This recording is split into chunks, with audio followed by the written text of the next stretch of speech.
जय हिंद दोस्तों, वंदे मातरम। भारत की धरती पर न्याय की मूर्ति को अंधी बांध करके खड़ा किया गया है ताकि वो पक्षपात से ऊपर उठ करके हर नागरिक को सम्मान और न्याय दिला सके। लेकिन क्या हो जब वही न्यायपालिका जो संविधान की रक्षा का दायित्व निभाती है, कुछ भगोड़े अपराधियों के लिए विदेशी अदालतों में भारत की छवि को धूमिल करने लगे। यह सवाल दोस्तों आज फिर से उठा है जब सुप्रीम कोर्ट के पूर्व जज जस्टिस दीपक वर्मा ने लंदन की अदालत में भगोड़े हीरा कारोबारी नीरव मोदी की पैरवी करते हुए भारत की जेल व्यवस्था और न्यायिक प्रक्रिया पर ही सीधे तौर पर सवाल खड़े कर दिए हैं। एक तरफ प्रधानमंत्री मोदी लगातार भ्रष्टाचार के खिलाफ में अपनी जीरो टॉलरेंस नीति को साकार करने के लिए कूटनीतिक और कानूनी युद्ध लड़ रहे हैं, वहीं दूसरी तरफ कुछ पूर्व जजेस हैं और मौजूदा न्यायिक व्यवस्था के तत्व प्रतीत होते हैं कि भाजपा और प्रधानमंत्री नरेंद्र मोदी के खिलाफ में एक सुनियोजित प्रोपेगेंडा चला रहे हैं। दोस्तों, ये न केवल न्याय के सिद्धांतों का अपमान है बल्कि राष्ट्रहित के खिलाफ में एक खुली साजिश भी लगती है। आइए इस घोटाले की परतें खोलते हैं और देखें कि कैसे एक भगोड़ा अपराधी नीरव मोदी के पक्ष में कुछ जजेस, कुछ विशेषज्ञ राय देने वाले भारत को बदनाम करने का माध्यम बन गए हैं। साल 2018 में दोस्तों सामने आया पंजाब नेशनल बैंक यानी कि पीएनबी घोटाला आज भी भारतीय अर्थव्यवस्था के लिए एक कड़वा सबक है। नीरव मोदी और उसके चचेरे भाई मेहुल चोकसी ने मिलकर के बैंक को 13,578 करोड़ रुपए का चूना लगा दिया, जिसमें नीरव मोदी का हिस्सा 6,498 करोड़ का था। यह बहुत बड़ी रकम है, अगर आप इमेजिन करेंगे तो कमरे भर जाएंगे, इतनी बड़ी रकम है।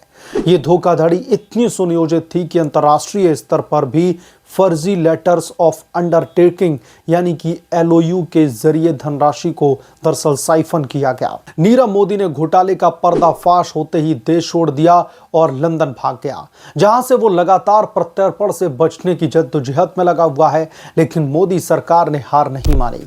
एनफोर्समेंट डायरेक्टोरेट और सीबीआई ने त्वरित कार्रवाई की। 2,598 करोड़ रुपए की संपत्ति को जब्त किया गया, जिसमें से 981 करोड़ रुपए सीधे बैंक को लौटाए गए।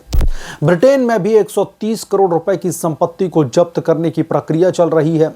फ्यूजिटिव इकोनॉमिक ऑफेंडर्स यानी कि एफईओ एक्ट 2018 के तहत नीरव मोदी को भगोड़ा घोषित किया गया, जो मोदी सरकार की उस ऐतिहासिक पहल का हिस्सा है जो भगोड़ों को सजा दिलाने के लिए वैश्विक स्तर पर कानूनी युद्ध छेड़ती है। प्रधानमंत्री नरेंद्र मोदी की अगुवाई वाला ये सरकार भ्रष्टाचार के खिलाफ में नॉट अ सिंगल पैसे की बर्बादी का संकल्प ले चुकी है। विजय माल्या हो, मेहुल चोकसी जैसे अन्य भगोड़ों के मामले में भी इसी तरीके की दृढ़ता दिखाई गई। सबको भारत प्रत्यर्पण के लिए जो है पुरजोर कोशिश की जा रही है। नीरव मोदी का मामला भी दोस्तों इसी कड़ी का हिस्सा है।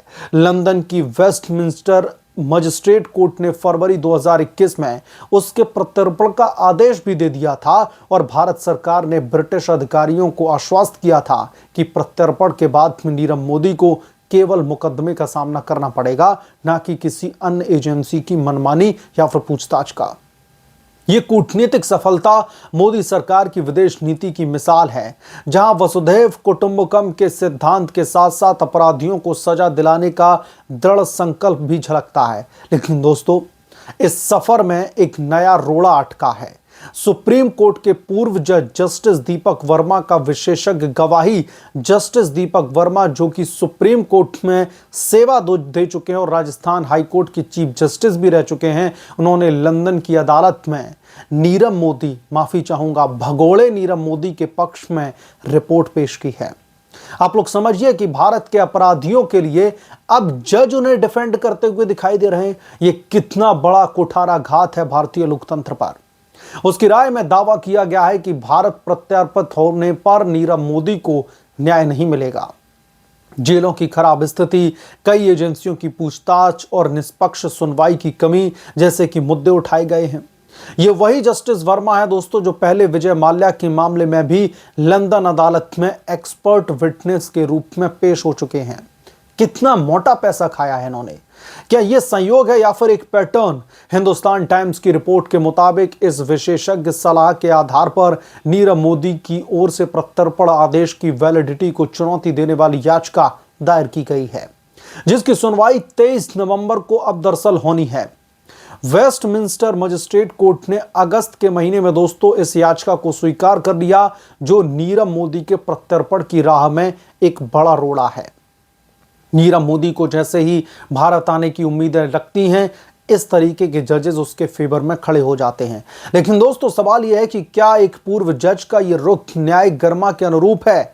जस्टिस वर्मा ने जब संपर्क किया गया तो टिप्पणी करने से उन्होंने इनकार कर दिया, लेकिन उनका यह मौन और भी संदिग्ध लगता है। जब मीडिया ने उनसे संपर्क साधने की कोशिश करी इस हरकत के बाद में, तो उन्होंने मौन रहना मुनासिब समझा। दोस्तों ये पहली बार नहीं जब नीरव मोदी ने पूर्व सुप्रीम कोर्ट जजों की मदद ली हो। पहले भी जस्टिस रिटायर्ड मार्कडे काटजू ने भी ऐसी ही राय दी थी, जिसे कोर्ट ने निष्पक्ष नहीं करार दिया था। जज सैम गुज ने कहा था कि काटजू की राय पूर्व सहकर्मी जजों के प्रति नाराजगी और व्यक्तिगत एजेंडे से प्रभावित लगती है। अब जस्टिस वर्मा का यह कदम क्या उसी एजेंडे का विस्तार तो नहीं है? लगता है कि पूर्व जज रिटायरमेंट के बाद में न्याय की बजाय राजनीतिक पैरवी में जुट गए हैं, पैसा कमाने की पैरवी में जुट गए हैं, और वो भी ऐसे भगोड़ों के पक्ष में जो देश की अर्थव्यवस्था को लूट करके भागा हो। यह न केवल न्यायपालिका की स्वतंत्रता पर दोस्तों सवाल खड़े करता है, बल्कि यह संकेत देता है कि भाजपा सरकार के भ्रष्टाचार रोधी अभियान के खिलाफ में एक गठजोड़ चल रहा है। यह समस्या पूर्व जजों तक सीमित नहीं है, मौजूदा न्यायपालिका में भी एक तरीके का पूर्वाग्रह झलकता है। Chief justice of India CJI DY Chandrachud के उत्तराधिकारी जस्टिस संजीव खन्ना, जिन्हें गवई कहा जाता है, हालांकि वास्तव में सीजेआई गवई का संदर्भ शायद टाइपो या फिर संदर्भित हो कि कार्यकाल में कई फैसलों ने मोदी सरकार के प्रयासों को ठंडा किया है। चाहे वो चुनावी बॉन्ड का स्कीम का मामला हो या फिर भ्रष्टाचार के मामले में देरी का मामला हो, न्यायपालिका का यह रुख प्रतीत होता है कि विपक्षी ताकतों के इशारे पर चल रहा है। Chief justice of India BR Gavai की अगुवाई में सुप्रीम कोर्ट ने दोस्तों कई मौकों पर सरकार की नीतियों पर सवाल खड़े कर दिए हैं, जो संयोगवश उस नीतियों से जुड़े हैं जो भ्रष्टाचार उन्मूलन से संबंधित हैं। क्या यह महज संयोग है कि जब मोदी सरकार भगोड़ों को वापस लाने की कोशिश कर रही है, तब पूर्व जजेस विदेशी अदालतों में भारत को अन्यायपूर्ण साबित करने लगे हैं? जो शख्स खुद हिंदुस्तान की अदालत में जज रह चुका हो, हाई कोर्ट में जस्टिस रह चुका हो, वो भारत की न्यायपालिका पर सवाल खड़े कर रहा है, तो मतलब कि जब तक आप जज थे आपने न्यायपालिका को, न्याय व्यवस्था को लूटा है, और मौजूदा सीजेआई दोस्तों इस पर मौन साधे रहते हैं। यह प्रोपेगेंडा केवल नीरव मोदी तक सीमित नहीं है, यह एक बड़ा खेल है। कांग्रेस पार्टी और अन्य विपक्षी दल लंबे समय से मोदी सरकार पर तानाशाही का आरोप लगाते रहे हैं, और अब न्यायपालिका के कुछ हिस्से प्रतीत होते हैं कि उसी नैरेटिव को मजबूत करने में अब जुट चुके हैं। जस्टिस वर्मा और काटजू जैसे पूर्व जजों का रुख और सीजेआई गवई के कार्यकाल में न्यायिक फैसलों की धीमी गति सब कुछ मिलकर के एक तस्वीर पेश करते हैं, जहां पर न्याय की बजाय राजनीति हावी हो रही है। क्या ये जज लोकतंत्र के संरक्षक बनने का दावा करते हुए वास्तव में भगोड़ों के संरक्षक बन गए हैं? यह सवाल दोस्तों हर भारतीय नागरिक के मन में गूंज रहा है, खास करके उन करोड़ों मध्यम वर्गीय लोगों के जिन्होंने पंजाब नेशनल बैंक यानी कि पीएनबी घोटाले जैसे कांडों से वो प्रभावित हुए हैं। उनके लाखों हजारों रुपए जो है इस घोटाले की वजह से प्रभावित हुए। फिर भी मोदी सरकार की तारीफ किए बिना ये चर्चा अधूरी रहेगी। प्रधानमंत्री नरेंद्र मोदी ने भ्रष्टाचार को राष्ट्र विरोधी घोषित किया है, और उनकी सरकार ने इसे साकार करने के लिए अभूतपूर्व कदम भी उठाए हैं। एफईओ एक्ट, ईडी की सक्रियता और अंतर्राष्ट्रीय कूटनीति, ये सब कुछ नीरव मोदी जैसे मामलों में सफल साबित हो रहे हैं। ब्रिटेन को दिए गए आश्वासनों में स्पष्ट कहा गया है कि नीरव मोदी को केवल और केवल भारतीय कानूनी प्रक्रिया का सामना करना पड़ेगा, न कि किसी भी अतिरिक्त हिरासत का। एक वरिष्ठ अधिकारी ने कहा कि 23 नवंबर की सुनवाई में इस विशेषज्ञ गवाही का कड़ा विरोध किया जाएगा। यह नीरव मोदी की अंतिम कोशिश है, और भारत सरकार इसे विफल करने के लिए पूरी ताकत लगा रही है। भारत सरकार पूरी इस कोशिश में है कि भारत के उन लोगों को न्याय दिलवाया जा सके, उस बैंक को न्याय दिलवाया जा सके जिसका पैसा लूट करके ये भागा है, उन कर्मचारियों को भी सजा दिलवाई जा सके जो इससे मिले हुए थे। मोदी सरकार का यह प्रयास दोस्तों न केवल नीरव मोदी को सजा दिलाने का है, बल्कि पूरे सिस्टम को मजबूत करने का भी है। पिछले 7 सालों में सैकड़ों करोड़ों रुपए की संपत्ति जब्त हो चुकी है, जो सीधे जनता के हित में गई है। यह आत्मनिर्भर भारत का हिस्सा है, जहां पर भ्रष्टाचार की जड़ें काटी जा रही हैं। जजेस की इस पैरवी के बावजूद सरकार का संकल्प अटल है। नीरव मोदी का मामला केवल एक भगोड़े की कहानी नहीं, यह भारत की संप्रभुता, न्याय व्यवस्था और भ्रष्टाचार रोधी युद्ध की परीक्षा भी है।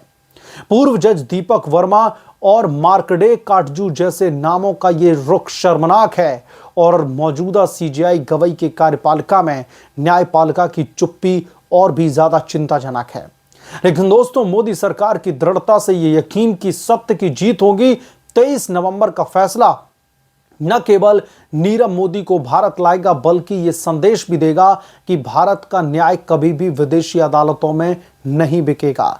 राष्ट्रहित सर्वोपरि है, चाहे प्रोपेगेंडा कितना ही तीखा क्यों ना बना रहे। बहरहाल, जो एक जज की इस हरकत से कहीं ना कहीं अब न्यायपालिका पर भी सवाल खड़े होने लग रहे हैं। जजों की मानसिकताओं पर भी सवाल खड़े हो रहे हैं। जो भी आप इस बारे में सोचते हैं, अपनी राय कमेंट करके जरूर बताएं। जल्द मिलूंगा किसी दूसरे बड़े अपडेट के साथ में, किसी दूसरी बड़ी रिपोर्ट के साथ में। तब तक के लिए धन्यवाद। अगर आप लोग चैनल पर नए हैं तो आपसे गुजारिश है कि प्लीज चैनल को सब्सक्राइब कर लें, साइड बने बेल आइकन को जरूर प्रेस करें, ताकि जब भी मैं कोई नई खबर लेकर के आऊं तो इसकी जानकारी नोटिफिकेशन के जरिए सबसे पहले आपको मिले।